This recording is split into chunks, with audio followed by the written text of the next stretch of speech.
뉴스 시작합니다. 저는 동정민입니다. 총선 90일을 앞두고 여야가 공천관리위원회 구성을 완료했습니다. 공천 전쟁이 시작된 거죠. 총선 때 가장 중요한 위원회입니다. 현역 의원 물갈이 권한을 갖고 있으니까요. 한동훈 국민의힘 비대위원장이 오늘 공천관리위원들을 발표했는데 현역 물갈이가 커질 거란 전망이 나옵니다. 주로 정치 경험이 없는 70년대생 법률가 위주로 꾸려진 데다 이 외부 공천위원은 모두 총선에서 불출마할 예정입니다. 한 위원장, 저는 이 당에 아는 사람이 없다며 빚진 사람이 없다 물갈이를 시사했습니다. 조민기 기자입니다. 국민의힘 비상대책위원회가 공천관리위원 10명 명단을 발표했습니다. 현역 의원 중에는 당 인재영입위원장인 이철규 의원, 비례대표 이종성 의원과 장동혁 사무총장이 포함됐습니다. 외부 인사로는 정영환 공천관리위원장을 비롯해 법조인, 의사, 컨설팅 업체 대표 등 7명이 선임됐습니다. 평균 나이는 55.6세로 1970년대생이 절반을 차지합니다. 공관위원 대부분이 비정치인, 10명 중 5명이 법률가로 채워지면서 한동훈 위원장이 현역 의원 물갈이에 시동을 걸었다는 평가가 나왔습니다. 저는 이 당에 아는 사람이 없습니다. 그리고 당 외에 있는 사람을 아는 사람이라고 밀어줄 정도로 그렇게 멜랑콜릭한 사람도 아닙니다. 공정한 공천, 설득력 있는 공천, 이기는 공천을 할 겁니다. 정영환 공관위원장은 쿨하게 공천하겠다며 외부에서 온 공천위원은 총선에 출마하지 않겠다고 못 박았습니다. 외부 위원들은 저 선거에 안 나가는 거로 제가 그렇게 알고 있습니다. 굉장히 공정하게 진행될 수 있다. 그렇게 생각합니다. 너무 걱정하지 마세요. 하지만 친윤 핵심으로 꼽히는 이철규 인재영입위원장이 포함되면서 윤심 공천이 되진 않을까 우려하는 목소리도 나왔습니다. 한 중진 의원은 인재영입과 공천을 한 사람이 동시에 하는 건 바람직하지 않다고 했습니다. 한 위원장은 당을 이끌고 있는 사람은 본인이라고 강조하며 윤심 논란을 일축했습니다. 채널A 뉴스 조민기입니다. 민주당은 속도가 더 빠릅니다. 이미 공천관리위원회 구성을 마치고 내일 첫 번째 공관위 회의를 여는데요. 컷오프에 시동을 거는 모습입니다. 현역 의원 평가 자료가 공관위로 넘어갔는데 그 내에는 감점 대상인 하위 20% 명단이 담겨 있습니다. 민주당 의원들 온통 이 명단에 촉각을 곤두세우고 있습니다. 이어서 배두헌 기자입니다. 민주당이 내일 공천관리위원회 첫 회의를 열고 본격적인 공천 작업에 착수합니다. 공관위가 가장 먼저 전달받은 자료는 현역 평가 하위 20% 의원 약 30여 명 명단. 어제 임혁백 공관위원장에게 직접 전달됐습니다. 총선기획단은 하위 평가를 받은 현역 의원들의 감점 비율을 높인 바 있습니다. 평가 결과 하위 10% 이하에 해당되는 경우 득표수의 100분의 30을 감산하도록 제안하였습니다. 내일 공천관리위원회 1차 회의가 예정되어 있는데 총선기획단에서 제안된 사항은 해당 공천 관련 기구에 이첩되어 적용될 것입니다. 민주당에선 현역 평가 하위 20% 의원에 해당되면 경선 득표율에서 20에서 30% 깎입니다. 감점 폭이 커 사실상 컷오프 대상으로 꼽힙니다. 해당 의원들에게 불출마 권고가 이뤄질 수도 있습니다. 하위 20% 명단이라며 지라시까지 돌자 민주당은 술렁이고 있습니다. 한 비명계 의원은 이제 본격적인 칼질 시작인데 비명계를 전부 다 죽이진 못할 것이라며 지켜보겠다는 입장입니다. 지도부는 출처가 불분명한 가짜뉴스에 대해 수사 의뢰하겠다고 경고했습니다. 최근 탈당이 잇따르는 상황에서 신당으로의 추가 이탈이 나올까 단속에 나선 것으로 풀이됩니다. 채널A 뉴스 배두헌입니다.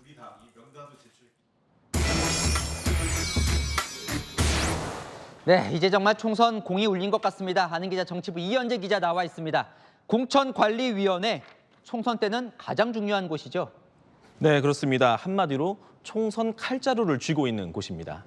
공천 기준을 만들고 누구를 공천에서 탈락시킬지 여기서 정하기 때문입니다. 출마자들의 1차 생사 여탈권이 공관위에 달려 있는 겁니다. 자, 그렇게 막강한 권한을 가진 공관위 구성을 여야 모두 마쳤습니다. 네. 누구로, 어느 사람들로 채워졌습니까? 네, 지금 보면 양당 모두 비정치인 전문가들 위주로 채웠습니다. 정치인은 각각 3명씩 포함을 시켰고요. 결국 쇄신과 혁신 이미지를 내세우고 있는 겁니다. 국민의힘 공관위는 전체 10명 중 5명이 70년대생입니다. 전체 15명 중 7명이 50년대생과 60년대생인 민주당에 비해서 젊습니다. 민주당은 여성과 청년, 문화예술계, 노동계 등 여러 목소리를 대변할 인물들을 데려와 다양성을 강조했고요. 국민의힘은 5명을 법률가로 채웠습니다. 그중에는 지난 총선 때도 공관위원을 했던 유일준 변호사도 포함됐습니다. 결국 관심은 물갈이에요. 얼마나 많이 할지 또 누구를 물갈이할지. 네.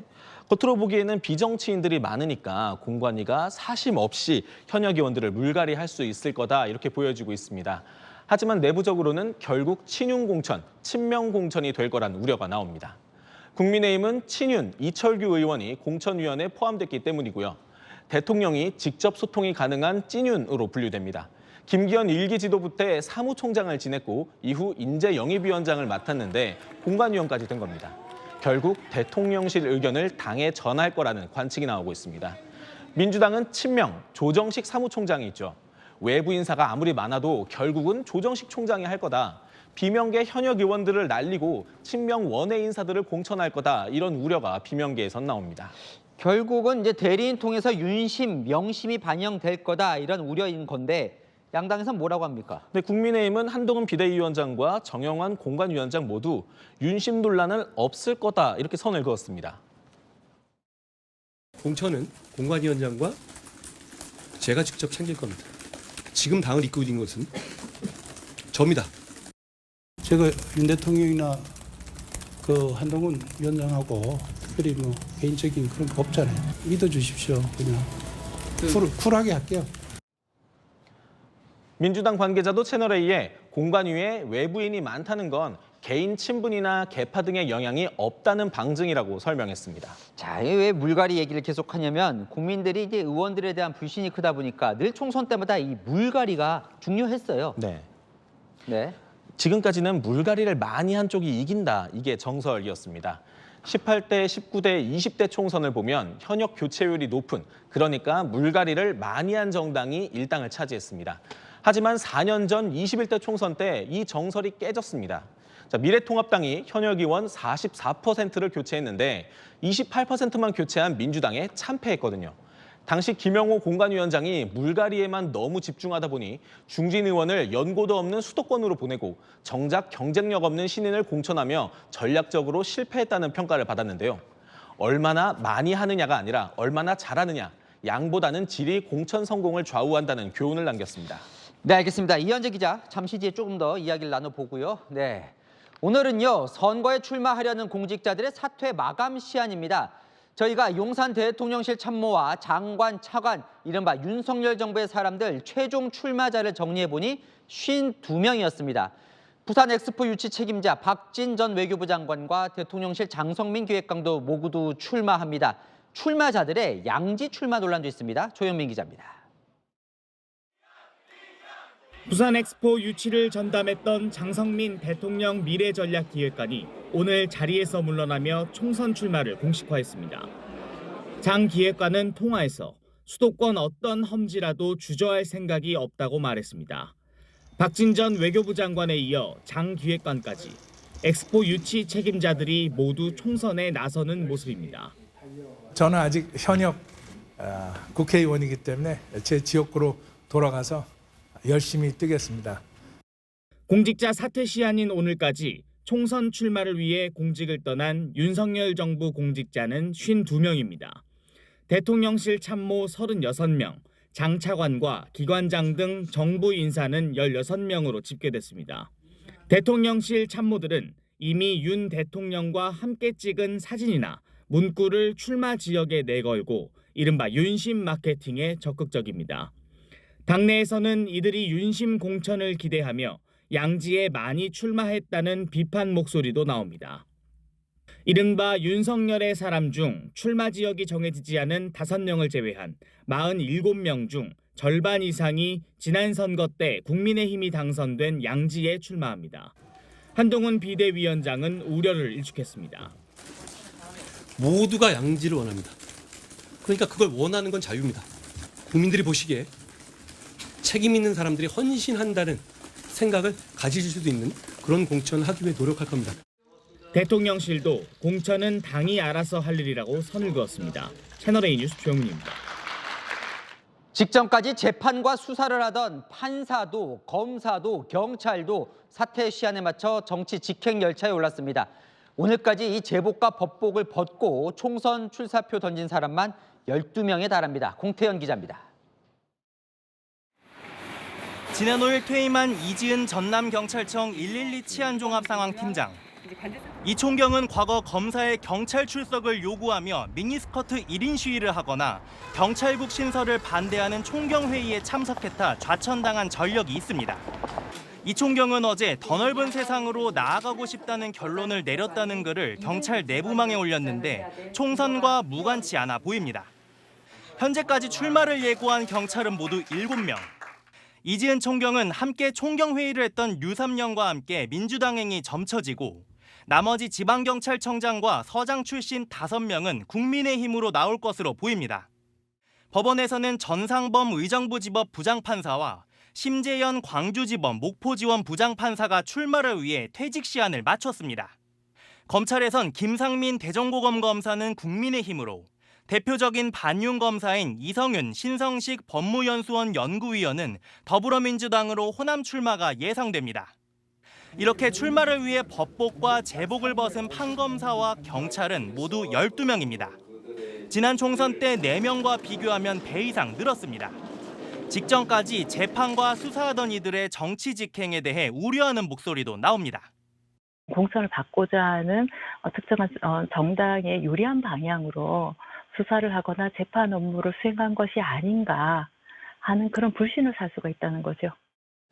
이번 국회에서 판검사 퇴직 후 일정 기간 공직 출마를 제한하는 법안이 제출됐지만 3년째 계류 중입니다. 채널A 뉴스 공태현입니다. 네, 정치부 이현재 기자 다시 나와 있습니다. 자, 앞서 리포트 봤는데 출마하려는 검사들이 있어요. 그런데 그중에서 문제가 되는 사람들이 있다고요? 네, 이번에 사표를 내고 총선 출마하려는 현직 검사 3명이 있는데 이 사람들이 문제가 되고 있습니다. 자, 출미의 사단으로 불리는 이성윤, 신성식 법무연구원 연구위원과 김상민 대전고검 부장검사 이렇게 3명인데요.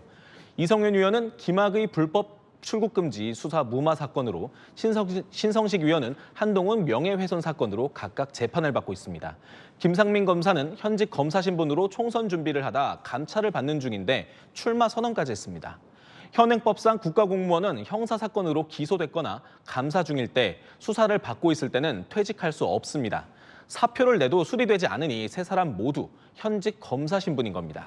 그런데 그 법을 보면 현직 공무원이면 오늘이 이제 퇴직 시한 마감이니까요. 네. 사표가 수리됐어야 출마가 가능한 거 아닙니까? 네, 법적으로는 그런데 이 사람들은 황운하 사례를 믿고 일단 정치권에 뛰어들었습니다. 황운하 민주당 의원 사례가 뭐냐면 공무원의 겸직 출마를 대법원이 허용해준 판례입니다.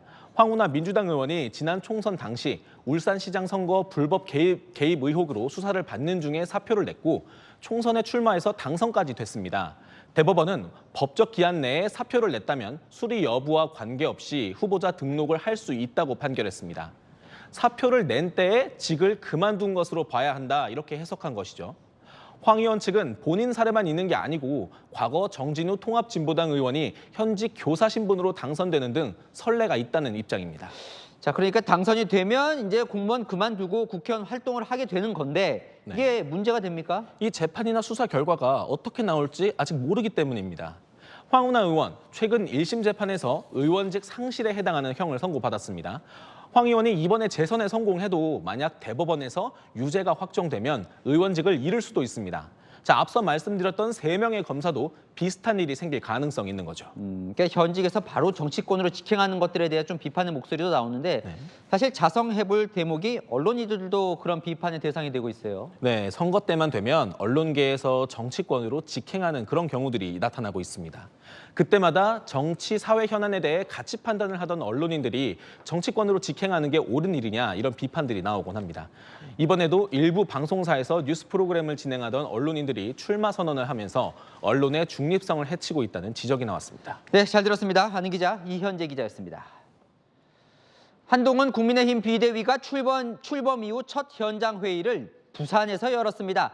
한 위원장, 금고형 이상 확정되면 재판 기간에 세비를 반납하겠다고 했죠. 민주당도 응답하라고 공세를 했고 비대위원들도 이재명 대표 공격에 가세했습니다. 서울 이송 논란으로 흔들리는 부산 민심을 겨냥했다는 해석입니다. 홍진 기자입니다.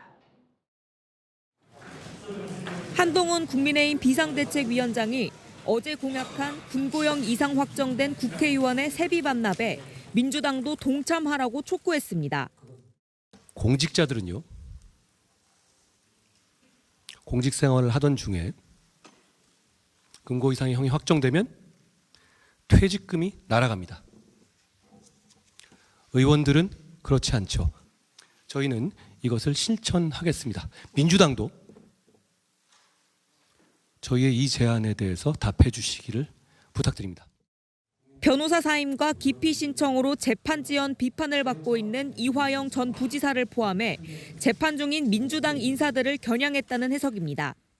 재판의 지연을 방탄의 수단으로 쓰고 이 나라 사법체계가 대단히 잘못되고 있다는 잘못된 사인을 국민들께 보여드리게 됩니다. 그걸 막아야 합니다. 비대위원들도 이재명 대표의 헬기 이송 논란, 친명 좌장 정성호 의원과의 문자 대화 논란 등을 언급하며 압박에 나섰습니다.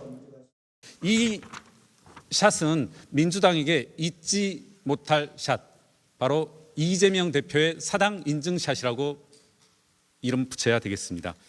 부울경 동료 시민 여러분들은 대한민국 최고 수준의 권역 외상센터를 보유한 부산대병원에 충분히 자부심을 가지셔도 됩니다.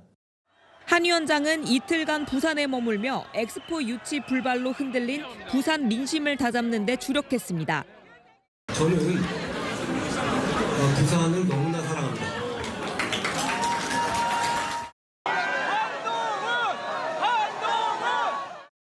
내일도 경남 통도사를 찾는 등 지역 행보를 이어갑니다.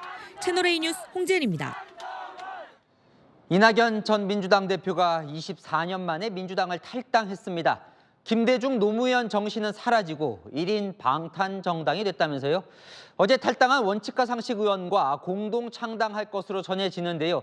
친명 의원들 중심으로 정계를 떠나라며 이낙연 전 대표를 강하게 비판했습니다. 우영기 기자입니다.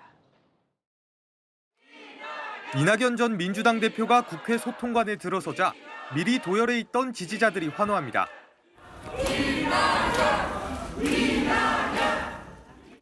이 전 대표는 푸른색 대신 붉은색 넥타이를 메고 탈당을 선언했습니다. 민주당이 자랑했던 김대중과 노무현의 정신과 가치와 품격은 사라지고 폭력적이고 저급한 언동이 횡행하는 1인 정당, 방탄 정당으로 변질했습니다. 어제 탈당한 원칙과 상식 의원뿐 아니라 이준석 전 국민의힘 대표도 연대할 수 있다고 열어뒀습니다. 철옹성 같은 양당 독점의 구도, 이것이 대한민국을 망가뜨리고 있다. 아까 스펙트럼 말씀했는데 TJP 연합보다는 훨씬 더 거리가 가까운 사람들끼리 모이게 된다. 이 전 대표 측은 오는 15일 공동 창당 발기인 대회를 목표로 원칙과 상식 측과 최종 조율 단계라고 밝혔습니다. 원칙과 상식은 6석인 정의당을 넘어 기호 3번을 받기 위해 총선 전 현역 7석을 모으는 게 목표라고 밝혔습니다. 친명계는 이낙연 전 대표를 향해 당원을 배신한 것, 최종 목적지는 국민의힘이라며 맹비난했습니다. 탈당을 결행하는 것은 최소한의 도의, 당대표로서의 책임 이런 것에서 정말 안타깝고 또 무책임한 일이다 이렇게 생각하고 있습니다. 민주당 의원 129명도 성명을 내고 모든 영광을 민주당 이름으로 누리고 탈당한다고 비판했습니다. 채널A 뉴스 우현기입니다.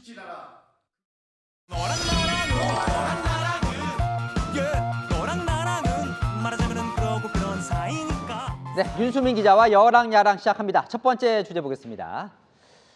자, 요즘 전국을 다니고 있는 한동훈 위원장인데요. 화법 뭐 독특한 게 있어요? 네, 감성화법을 쓰고 있다는 평가인데요. 특히 그 지역민들이라면 알 법한 그런 감성을 자극하는 화법을 쓰고 있습니다. 보통 정치인들 부산에 가면 부산 사투리를 쓰죠. 감리하겠습니다. 감리하겠습니다. 새로운 세상 만들 준비 됐습니까? 준비됐나? 됐나? 네, 한 위원장은 이 사투리 대신 이런 옷을 입었습니다. 네, 1992 화제가 되더군요. 저는 처음에 뭔가 했는데 부산 시민들은 다 아는 숫자라고요. 네, 부산 연고의 롯데 자이언츠가 이 두 번째 가장 최근 우승을 거둔 해인데요. 야구 사랑이 지극한 부산 시민들의 염원과도 같은 숫자입니다. 한 위원장 직접 이 옷을 온라인 쇼핑몰에서 구입했다고 합니다. 또 본인이 검사 시절이 좌천됐을 때를 떠올리며 이런 말도 했습니다. 저는 그 시절이 참 좋았습니다. 저녁마다 송정 바닷길을 산책했고 서면 기타학원에서 기타 배웠고 사직에서 롯데 야구를 봤습니다. 그러니까 보니까 다른 지역 가서도 본인 경험을 많이 얘기를 하더군요. 네, 그런데 이 본인 경험을 말할 때 구체적인 지명이나 상호까지 말을 합니다. 그 지역 사람들이 알 수 있게 말이죠. 충북을 찾았을 때 들어볼까요? 저는 참 좋았어요. 매일 저녁마다 혼자 책 한 권 들고 가던 케이크집 케이크라고 있었거든요. 언제 진천에 가시면 우유 케이크를 한번 드셔보시기를 권합니다. 네, 이 디저트집 사장님 한 위원장의 언급 이후 인기가 높아지자 SNS에 감사 인사를 전하기도 했습니다. 그러니까 감성 화법이라는 게 해당 지역민들의 이렇게 감성을 건드린다는 거네요. 네, 강원 춘천을 찾았을 때도 이 지역민들이라면 알 법한 이 단어를 꺼냈습니다. 저희 아버지는 춘천 소양로에서 사시면서 춘고를 다니셨습니다. 어머니는 홍천 사람이셨죠. 역시 춘여고를 다니셨습니다. 저는 군 생활 3년을 모두 강릉에 있는 18전투 비행단에서 했습니다. 춘고, 춘여고는 이 지역민들이 춘천고, 춘천여고를 줄여서 부르는 말입니다. 미리 준비를 하는 것 같죠? 다음 주제 보겠습니다. 자, 이낙연 전 대표의 탈당을 안 막은 35명 뭘까요? 오늘 이낙연 전 대표가 탈당하기 전에 만류하는 기자회견을 했는데요. 민주당 의원들 129명이 서명을 했습니다. 그러니까 민주당 의원이 164명이니까요. 35명은 안 한 건데 어떤 사람들입니까? 네, 제가 서명 안 한 이 35명 의원의 명단을 봤는데요.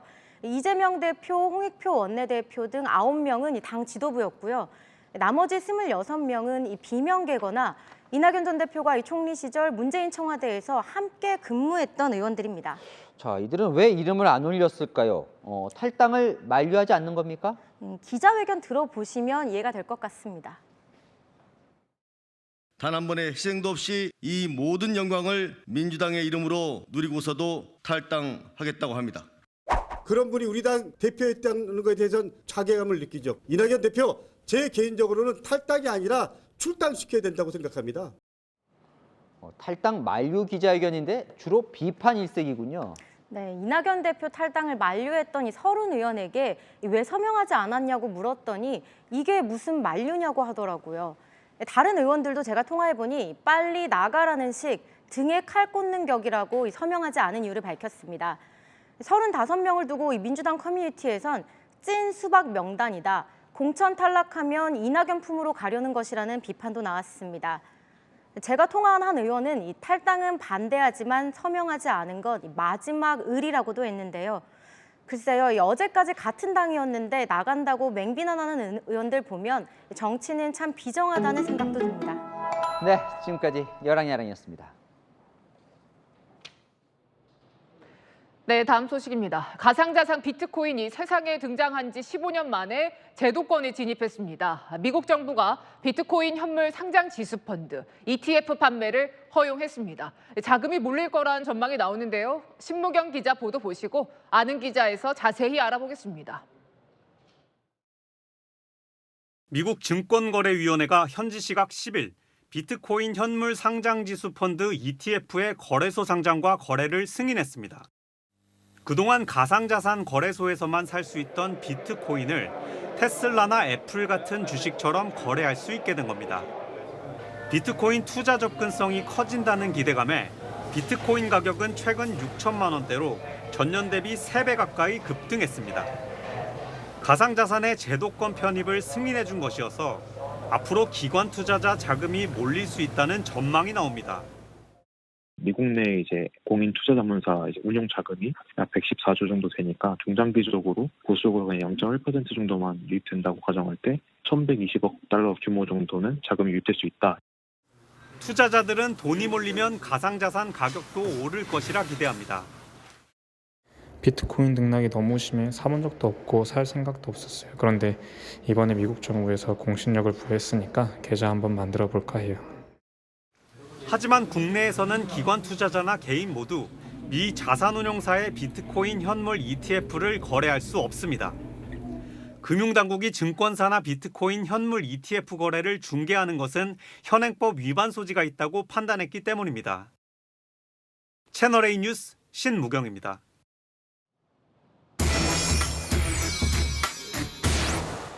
네, 아는 기자 시작합니다. 경제산업부 정수정 차장 나왔습니다. 비트코인이 미국 ETF에 들어왔다. 어떤 의미입니까? 네, ETF는 펀드를 주식처럼 사고 파는 겁니다. 예를 들어서 금 ETF에 투자하면 실물이 없어도 금값이 오르면 시세 차익을 낼 수 있습니다. 가상자산 거래소에서만 사던 비트코인도 미국 증권사 계좌에서 주식처럼 사고 팔 수 있게 된 겁니다. 초고위험 자산인 비트코인, 제도권에 더 가까이 왔다고 볼 수 있을 것 같습니다. 그러면요, 국내 투자자들이 당장 투자할 수 있는 겁니까? 네, 결론부터 말씀드리면 아닙니다. 미국이 비트코인 ETF를 승인하면서 우리 시간으로 오늘 밤 11시 반 거래소에 상장되는데요. 오늘 오전 저희가 취재를 할 때만 해도 국내 증권사들이 미국 증시 개장에 맞춰서 비트코인 ETF를 준비한다고 밝혔습니다. 그런데 이게 오후 되면서 상황이 달라졌습니다. 금융당국이 자본시장법 위반 소지가 있다고 보고 증권사의 매수 금지를 지시했기 때문입니다. 현행 자본시장법상 명시된 허용 상품만 판매를 할 수 있는 건데 비트코인 관련 상품은 여기에 해당되지 않는다고 유권 해석을 내린 겁니다. 아직 가상자산이 위험하다고 판단한 것으로 보입니다. 그러니까 미국에서는 되고 국내에서는 안 된다. 투자자 입장에서는 어떻게 봐야 할까요? 네, 일단 국내 투자자들이 당장 거래를 할 수는 없지만 관심은 계속될 것 같습니다. 미국에선 ETF 투자가 더 쉽고 편리한 방식이 맞고 접근성이 좋아지면서 대규모 자금이 유입될 거란 관측이 나왔는데요. 이렇게 되면 국내 거래가 안 된다고 하더라도 미국에서 돈이 몰려 비트코인 시세가 오를 수 있습니다. 실제 최근 며칠 사이 비트코인 시세도 오르고 있습니다. 네, 지금 그래프를 보시면 미 당국이 승인했다는 소식이 SNS에 올라온 현지 시각 9일. 약 6,300만 원을 넘어서며 1년 9개월 만에 최고치를 찍다가 이게 가짜뉴스라는 소식에 떨어졌고요. 다음 날 ETF 승인 소식을 전후해 가격이 6,500만 원을 육박하기도 했습니다. 1년 전 2,500만 원대였던 비트코인 가격이 3배 가까이 치솟은 건데 시장에선 기대감이 선반영됐다는 분석이 나옵니다. 사실 장밋빛 전망만 있는 건 아니잖아요. 네, 당연히 투자에는 신중하셔야 할 것 같습니다. 비트코인인 시세 변동이 크다는 점 때문인데요. 미국 증권 시장에서 비트코인 ETF가 등장했지만 이게 가상자산 자체를 승인했다는 의미는 아닙니다. 가상자산의 위험성은 여전히 존재하기 때문에 투자에 주의가 필요할 것으로 보입니다. 네, 주의가 필요하겠네요. 다른 가상화폐들도 좀 ETF에 들어올 수는 있는 겁니까? 네, 관심이 큰 부분입니다. 네. 이미 미국에서는 여러 업체들이 이더리움 ETF도 신청한 상황입니다. 업계에서는 비트코인이 승인을 받은 만큼 이더리움이나 다른 가상자산 ETF도 등장하지 않을까 전망하는데요. 실제 이런 기대감이 반영되면서 이더리움 가격도 오름세를 보였습니다. 네, 알겠습니다. 지금까지 아는 기자 정수정 차장이었습니다. 네, 소상공인 290만 명에 대한 신용 사면이 추진됩니다. 2021년 9월부터 대출 연체가 2천만 원 이하인 소상공인이 5월 말까지 다 갚으면 연체 기록을 없애줍니다. 외환위기 때와 코로나 팬데믹 때 실시했던 신용 사면 총선을 앞두고 추진되는 겁니다. 유찬 기자입니다. 정부와 여당이 소상공인의 연체 기록을 없애는 신용 사면을 추진한다고 밝혔습니다. 사면 대상은 2021년 9월부터 이번 달까지 연체 금액이 2천만 원 이하인 연체자 가운데 오는 5월 말까지 밀린 빚을 모두 갚은 사람입니다. 금융위원회에 따르면 이 기간 연체 발생자는 290만 명에 달합니다. 이 중 250만 명이 이미 돈을 다 갚았지만 연체 이력이 남아있어 금융거래에 불편을 겪어왔습니다. 연체 이력이 있으면 신용평가 등급이 내려가고 대출 한도가 줄거나 이자가 비싸지는 불이익이 발생하는데 그 어려움이 사라지는 겁니다. 소상공인들은 즉각 환영했습니다. 어떤 이자 부담을 완화할 수 있고 또한 추가적인 대출을 받지 못했던 부분에 대해서도 긍정적이라고 생각이 듭니다. 과거 IMF 외환위기나 코로나 팬데믹 당시에도 신용 사면이 있었습니다. 신용 사면을 받은 차주의 장기 연체 발생률이 비사면 차주 대비 1.1% 낮게 확인되어서 장기 연체 발생 억제 효과도 있는 등 37만 명으로 추산되는 통신요금 연체자의 채무 탕감도 추진합니다. 하지만 총선을 앞두고 도덕적 해이를 조장하는 선심성 대책이라는 비판도 나옵니다. 채널A 뉴스 유찬입니다. 인천공항에 착륙하던 비행기 엔진에 새가 부딪혔습니다. 승객들은 공포에 떨어야 했습니다. 조현진 기자가 취재했습니다. 착륙을 앞둔 비행기가 벼란간 흔들리더니 이상한 소음이 들립니다. 승객들은 당혹감을 감추지 못합니다. 무슨 소리 있노? 마침내 착륙한 비행기. 웬일인지 오른쪽 엔진이 그을려 있습니다.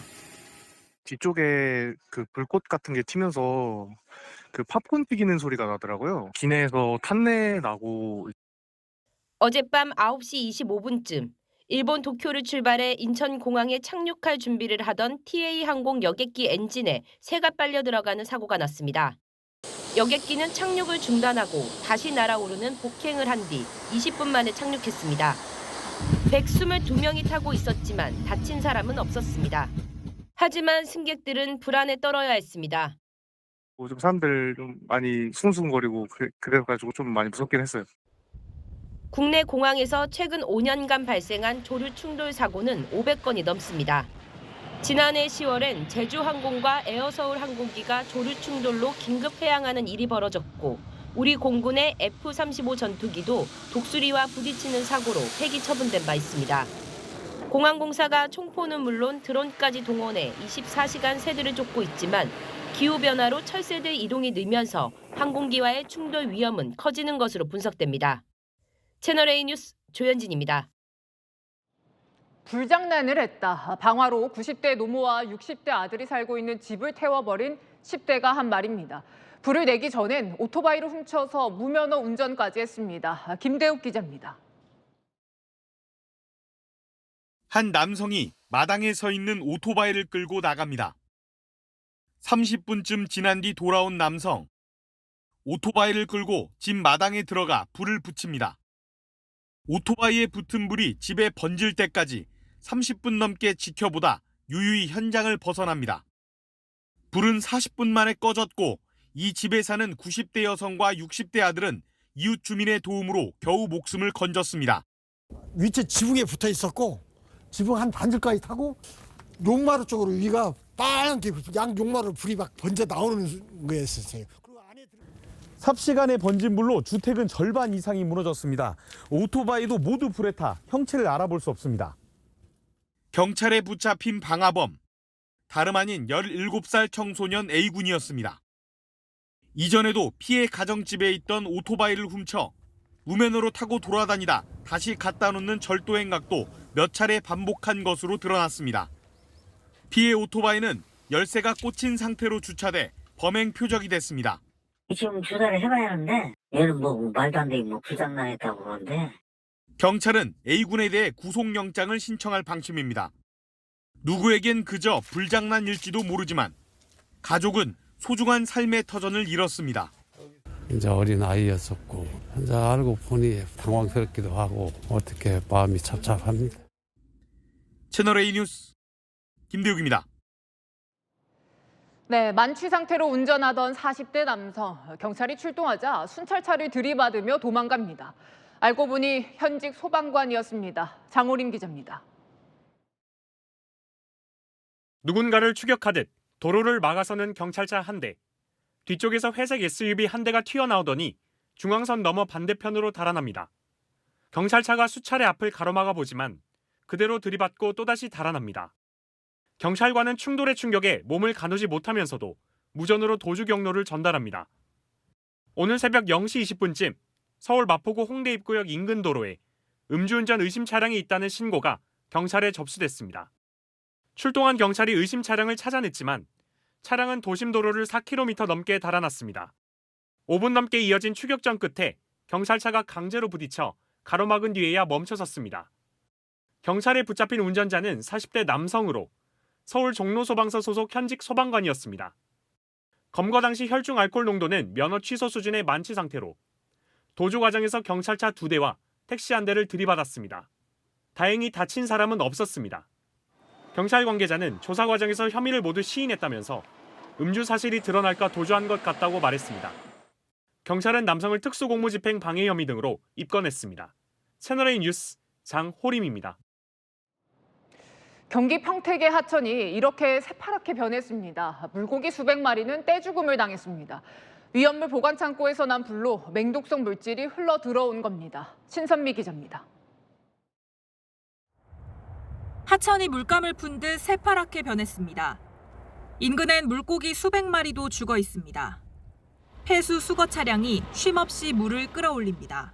지금 한 30차는 거의 뺐을 거야. 그거 이제 폐수 처리하러 가죠. 경기도 화성과 평택시 일대를 흐르는 하천 7.4km 구간에서 벌어진 모습입니다. 그제밤 인근 위험물 보관 창고에서 발생한 대형 화재가 화근이 됐습니다.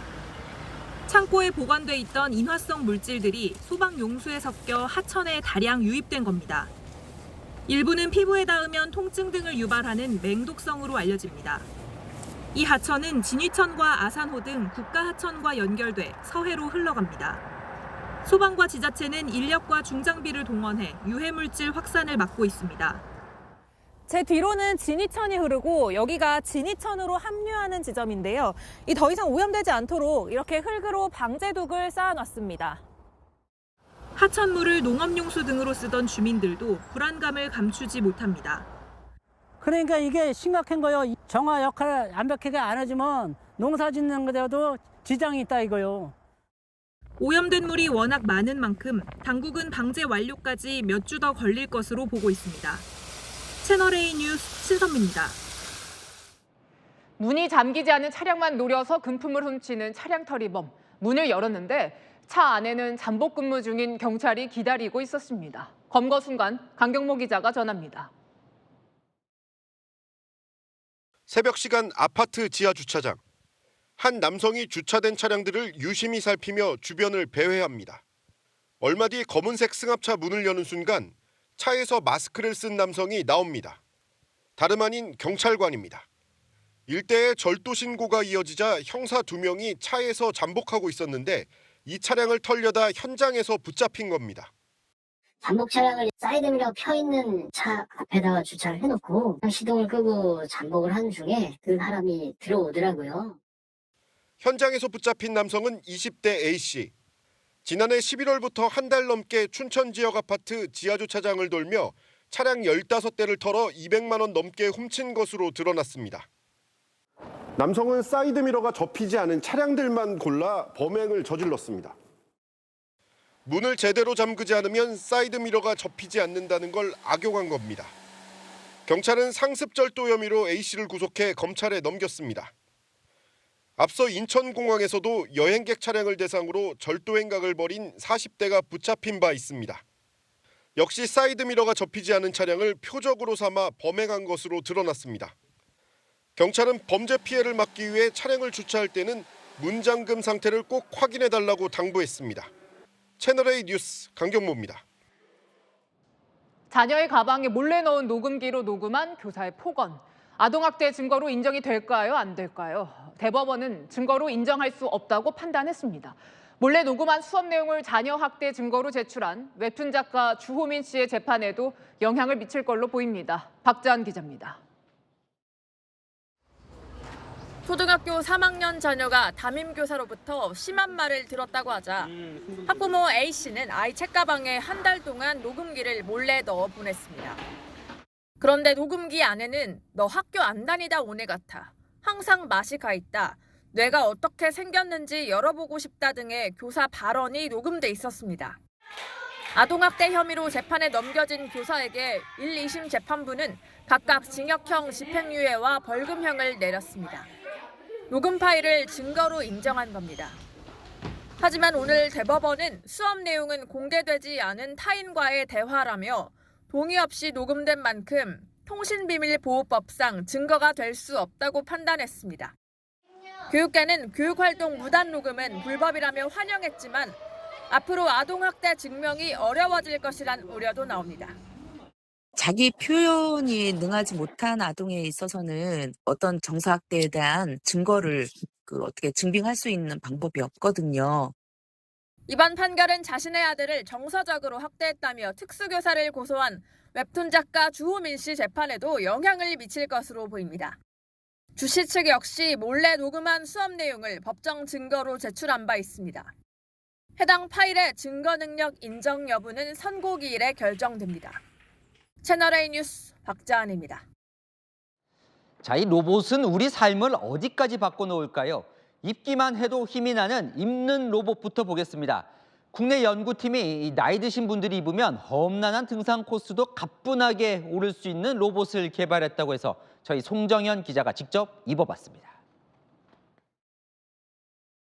걷는데 불편을 느껴 15년간 등산을 잊고 살아온 65세 최성철 씨는 해발 600m가 넘는 북한산 등반을 완료했습니다. 부족한 근력을 보완해주는 입는 로봇 덕분입니다. 땀 뻘뻘 흘리고 올라갔을 텐데 그냥 재밌게 올라가고 힘도 안 들고 올라가니까 한 20년 젊어진 것 같은 느낌이더라고요. 국내 연구팀이 개발한 이 로봇은 골반 양쪽과 무릎에 장착된 4개의 센서가 고관절 각도 등을 계산해 보행을 보조합니다. 완만한 길인지 험한 바위길인지 분석해 사용자의 다리 근력을 최대 30%까지 올려주는 겁니다. 그동안 입는 로봇은 부피가 크고 무거워 주로 실내에서만 활용이 가능했습니다. 하지만 이번에 개발한 입는 로봇의 무게는 약 2kg. 기존 로봇의 6분의 1에 불과해 다양한 환경에서 이용할 수 있습니다. 10초 정도면 입을 수 있게끔 그리고 간편하게 사용할 수 있게끔 개발을 했기 때문에 한 4시간 정도는 연속해서 계속 걷는다 하셔도 이제 보조에는 문제가 없는. 제가 직접 입은 후 야외 언덕을 올라가 보겠습니다.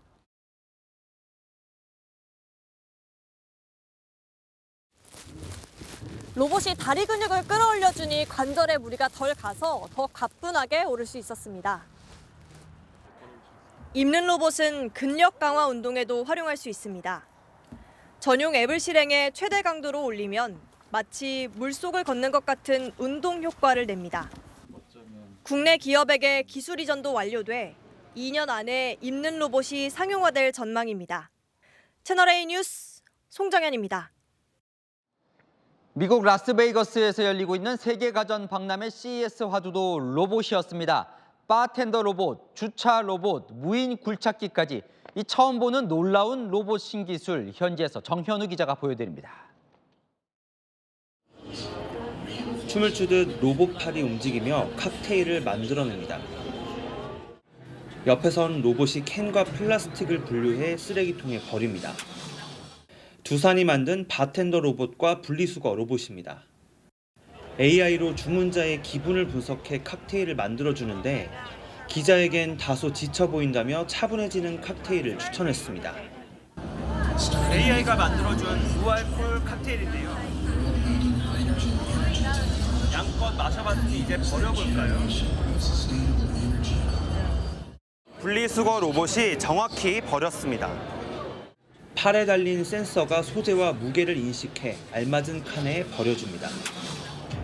직사각형 모양의 판 2개가 차량 밑으로 들어갑니다. 주변 장애물과 바퀴 사이의 거리, 자동차의 무게 중심 등을 스스로 판단해 차를 옮겨주는 주차 로봇입니다. 최대 3톤까지 들어올릴 수 있어 모든 차종이 가능합니다. 국내에서 생산되는 EV나 모든 SUV까지 다 커버 가능하고 올해 안에 상용화하려고 계획을 하고 있습니다. 네. 도심처럼 주차 공간이 모자라 혼잡한 곳에서 유용할 것으로 전망됩니다. HD 현대는 원격 조종이 가능한 굴착기를 개발했습니다.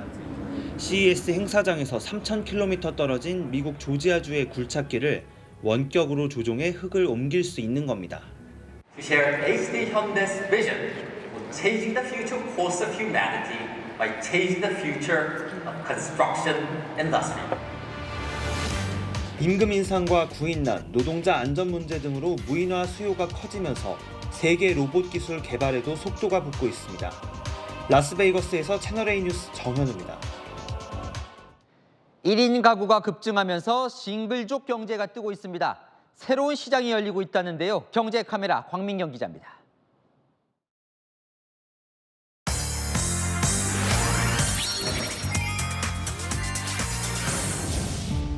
서울의 한 가구 매장입니다. 일반 가구 매장 같지만 조금 다릅니다. 이곳은 소파와 테이블 등 1인용 가구를 빌릴 수 있는 매장입니다. 이사를 자주 하고 비싼 가구를 들이는 게 부담스러운 1인 가구를 공략했습니다. 10년 된 것 같아요. 의자 하나, 테이블 하나, 조명 하나에 그렇게 많은 돈은 아직 쓰지는 못하는 것 같아요. 매달 33,000원을 내면 다양한 가구를 빌릴 수 있는데 누적 구독자만 27,000여 명입니다. 조명이랑 사이드 테이블, 의자, 책상 이런 류도 많이 나가고요. 그리고 1인 소파 같이 작은 가구들이 많이 나가는 편이에요. 자취 5년차 박시연 씨는 귀갓길에 먹기 좋게 손질된 과일을 자주 구매합니다. 집에서 식사할 땐 편리하게 1인용 식판을 이용합니다. 아무래도 항상 밥을 집에서 혼자 먹어서 식판을 사용하게 되면 이제 밥이랑 반찬을 한 그릇에 다 담아서 먹을 수 있어서 치우는 거랑 설거지하는 게 편해가지고 식판 사용하고 있습니다. 집안일 줄이는 무인 세탁함도 인기입니다. 세탁물을 넣어두면 업체가 알아서 수거하고 다시 가져다 놓는 식입니다. 최근에 이제 1인 가구가 많이 살고 있는 아파트라든가 오피스텔 쪽에서 설치 문의가 많이 오고 있습니다. 국내 1인 가구는 지난 2022년 750만 가구를 돌파했습니다. 1인 가구가 증가하면서 지난해 소형 건조기나 미니 식기세척기는 그 전해보다 4배 넘게 팔렸습니다. 혼자 사는 사람들을 위한 뉴스레터까지 등장하며 꿀팁을 나누기도 합니다. 1인 가구에게 방범 장비를 지원하는 안심홈 세트라는 게 있어요. 이게 이제 지원 조건이 되신다면 꼭 한번 챙겨보셨으면 좋겠습니다. 싱글족을 겨냥한 시장이 확장되고 있습니다. 경제카메라 광민경입니다. 서울에서 지하철 타실 때 할인율이 크다 보니 60회 정기권도 많이들 이용하시죠. 그런데 이런 정기 승차권, 일회용 승차권 모두 현금으로만 살 수 있습니다. 서울시가 카드 수수료 부담 때문에 시민들 신용카드 이용을 못하게 한 건데요. 이제서야 신용카드 결제가 가능하도록 바꾸기로 했습니다. 김단비 기자의 단독 보도입니다. 지하철 승차권을 사려는 시민들로 무인 발매기 앞이 붐빕니다. 60회 정기권을 충전해봤습니다. 현금 7만 원을 발매기에 넣어야만 합니다. 2, 3, 4, 5, 6, 하나 더. 무인 발매기에선 일회용 승차권을 사거나 60회 정기권을 충전할 수 있는데 현금으로만 결제할 수 있습니다. 신용카드 등 다른 결제 수단은 되지 않습니다. 승차권 발매기를 많이 이용하는 외국인 관광객들이 우리 돈으로 환전할 곳을 찾아 헤매는 일도 적지 않습니다. 중국에 위챗이거나 지후보 같은 거 그거로 많이 쓰는데 일단 여기 오면 그게 안 통하고 하니까 일단 어디가 현금을 환전해야 되잖아. 또 다른 지하철역. 이곳 승차권 발매기는 100원 단위까지 금액을 정확히 맞춰야 승차권을 살 수 있습니다. 거스름돈이 준비돼 있지 않다는 안내 문구가 표시돼 있습니다. 한 해 서울 지하철 전체 이용객 중 12%가 일회권과 정기권을 사용하는데 이런 불편을 감수하고 있는 겁니다. 발매기에서 현금만 가능한 이유는 신용카드 거래 시 카드사에 내야 하는 거래 수수료 때문입니다. 한 해 수천억 원에 달하는 서울 지하철 적자 상황 속에서 카드 수수료까지 부담할 수 없다는 겁니다. 신용카드 기능을 도입을 하면 수수료 부담이 많이 발생을 해요. 일부 적자가 발생을 함에도 시민들 불편한 거는 해소를 해야 된다. 서울시는 노후화된 승차권 발매기를 단계적으로 교체하면서 이르면 6월부터 신용카드 결제도 뒤늦게 가능하도록 할 계획입니다. 채널A 뉴스 김담비입니다. 네, 우리 군이 이달 말부터 최전방 지역에 포를 배치하기로 했습니다. 9.19 남북 군사 합의로 중단했던 사격 훈련을 6년 만에 지상에서도 재개하려는 겁니다. 김민곤 기자가 단독 취재했습니다. 우리 군이 이달 말 포를 배치하기로 한 훈련장은 경기 연천의 적거리 사격장으로 군사분계선 기준 남북으로 각각 5km 이내의 지상 완충구역 안에 있습니다. 최근 북한의 잇따른 포격 도발에 우리 군도 사격 훈련을 재개하겠다고 밝혔는데 곧바로 준비에 착수한 겁니다. 적대행위 중지구역은 더 이상 존재하지 않습니다. 우리 군 자체 계획에 따라서 사격 훈련을 실시할 것입니다. 군은 완충구역 폐지 선언 당일인 이달 8일과 10일 두 번에 걸쳐 이미 해당 지역 관계자들에게 포 배치 계획을 설명한 것으로 알려졌습니다. 군 관계자는 이 자리에서 북한이 도발할 경우 즉시 사격 훈련을 할 수 있도록 조치하는 것이라 설명했다고 군 소식통이 전했습니다.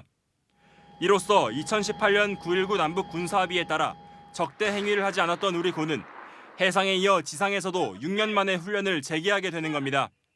완충구역 내 우리 군이 보유한 사격장은 경기 연천, 강원 화천과 고성 모두 3곳으로 2018년 이후 폐쇄되거나 사격을 제한해왔습니다. 연천 외 다른 지역의 사단과 군단급 제대 역시 훈련 계획을 세우고 있는 만큼 최전방 지역에서의 대북 압박이 더욱 거세질 전망입니다. 채널A 뉴스 김민곤입니다. 최근 러시아가 우크라이나에 쏜 북한제 미사일, 미국은 460km를 날아갔다고 밝혔는데요. 공교롭게도 북한 원산에서 부산까지 거리입니다. 미국 전략자산이 드나드는 부산을 겨눈 모의 공격이라는 게 외교당국의 분석입니다. 조아라 기자입니다. 미 백악관은 최근 러시아가 북한으로부터 수십 발의 탄도미사일을 받아 우크라이나를 공격하고 있다고 밝혔습니다. 그런데 이것이 우리나라를 향한 북한의 모의 공격, 즉 대남 공격의 연습이라는 주장이 제기됐습니다.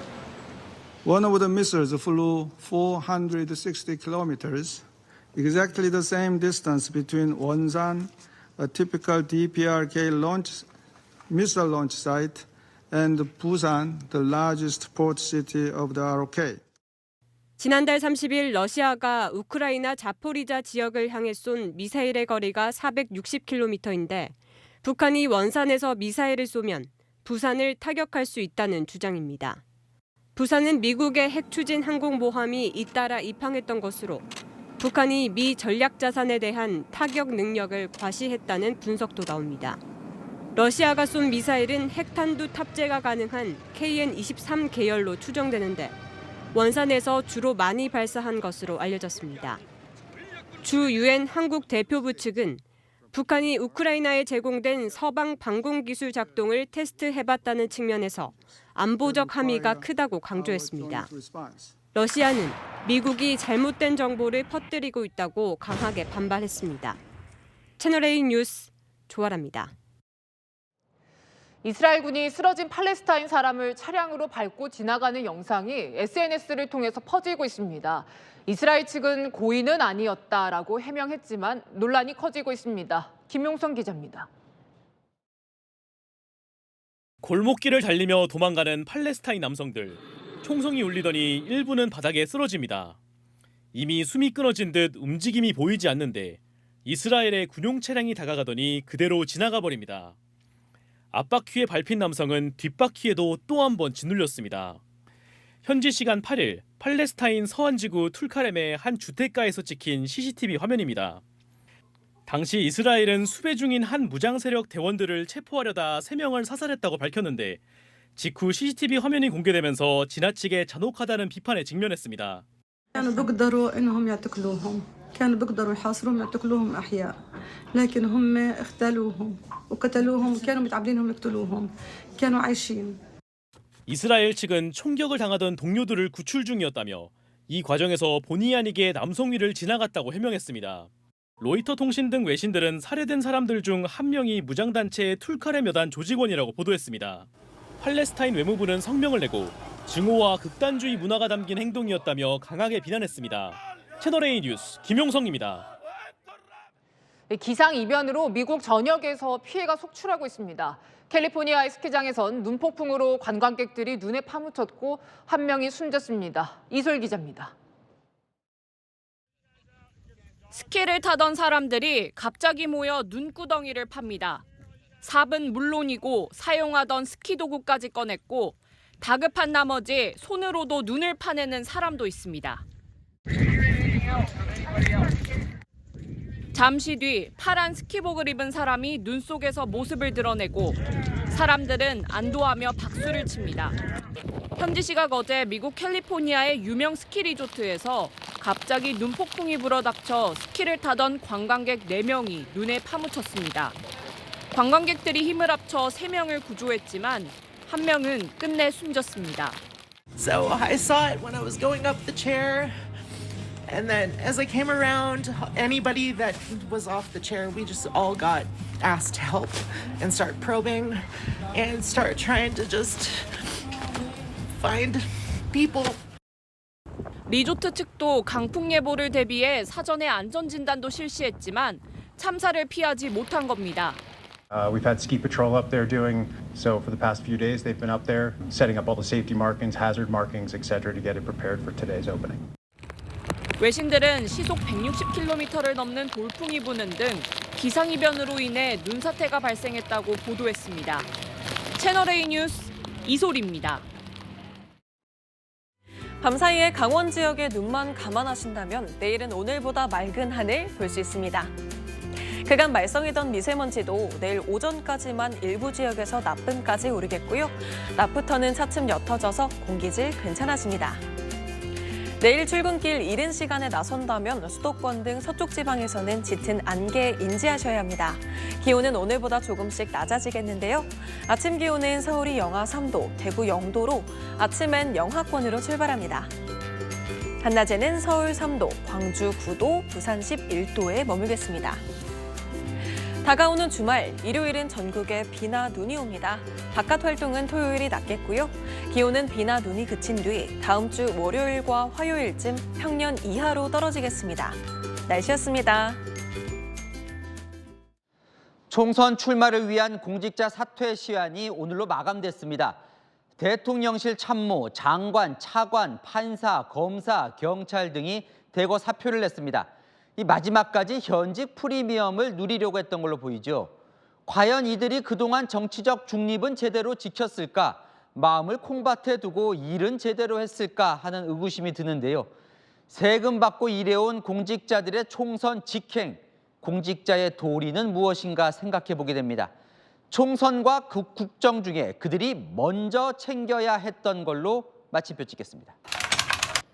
총선보다 국정, 뉴스에 마칩니다. 감사합니다.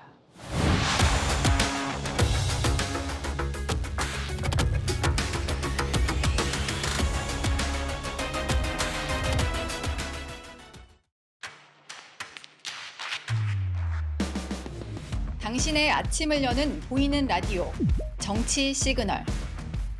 시사 보도의 최강자, 김진애 돌직구쇼. 돌직구쇼의 연장전, 더 남아. 생생한 뉴스 현장을 전한다. 뉴스엘 라이브. 시사 보도의 강력한 한방, 강력한 사팀. 오늘의 10가지 뉴스. 대한민국 대표 뉴스쇼, 뉴스 탑10. 오전 8시부터 하루를 함께하는 채널A 시사 보도. 9월 4일부터 출격.